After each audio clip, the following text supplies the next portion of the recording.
On November 4th, a virtual walkout was present throughout the nation. The day after election was chosen as the day where students could speak up and make their voices heard. Kahlila Williams, a Gala senior, is here today to give us more information. Kahlila, thank you for being here today with us. Thank you, Gabby. My pleasure. What is a virtual walkout, and what were the intentions behind this specific one? A virtual school walkout is just like any other walkout, to show unity for a specific purpose. And so in this case, we showed unity because the society in America continues to normalize anti-blackness and chaos. And so we know that slavery and the Jim Crow laws were normalized, but that doesn't mean it was okay.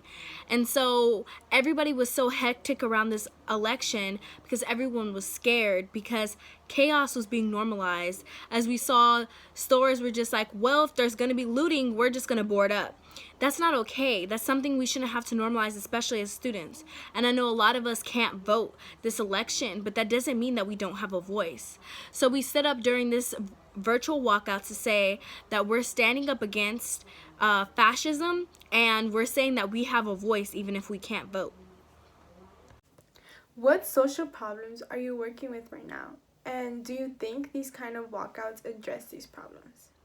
Issues that I'm currently working on is making sure that Black Lives Matter in and beyond schools. And so what that looks like for me is personally funding Black futures and making sure that we have the resources that we need to be successful. And so with that, we're saying to make cuts in places that continue to criminalize us, and we know that systems and institutions already put in place continue to criminalize Black students. And so one of those systems put into place is the school police for me. I've had my own personal experiences with the school police that were negative, as well as I have talked to many students who have had negative experiences with the school police that were Black students, and we see that Black students are criminalized 5 times more than their population. We are 8% of LAUSD's population, however, we're 25% of the arrests, diversions, and citations given by the school police. And so instead of using resources on something that continues to criminalize the police, we're saying to fund Black futures, which is putting resources into mental health care services, counselors, nurses, full-time nurses, and as well as restorative justice teachers, restorative justice in general, peace builders, things like that.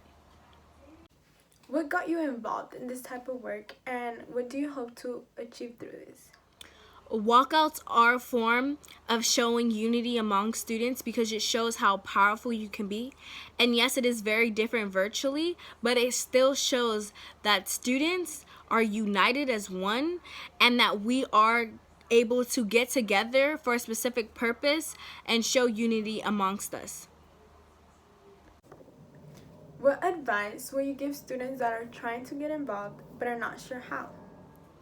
And if you're trying to get involved in this work, I encourage that you do. And you know, sometimes that just takes you educating yourselves about issues that are going on in this country, as well as finding the right people. Here at Gala, we have Students Deserve that works on making Black Lives Matter in schools and not normalizing anti-Blackness, as well as there's organizations across LA that students can join, such as Youth Liberty Squad, Black Lives Matter Youth Vanguard. There's so many organizations out there that you can simply get involved in and that can help you and guide you in finding out what you really truly want to do within either activism or through this whole movement work. And I definitely encourage you to join the Students Deserve chapter if you are interested in making Black Lives Matter in schools, because that is our current fight and that is what we are currently working on. And I just want to say it's never too late or too early to get involved in anything. At Students Deserve, we have participants as young as elementary and middle school that are getting involved, and there's no certain age to get involved in work in something that you truly believe in. And so if something that you truly believe in is making sure that students have enough resources to be successful, especially Black students that continue to be criminalized and oppressed by the system, then I definitely recommend you getting involved involved in work within your community, and that doesn't mean that you have to show up to a protest. That could be simply you educating yourselves and having discussions that no one else wants to have. Thank you. America too. We may not be old enough to vote, but we will never be too young to fight for what we are worth. And we are worth so much more than silence.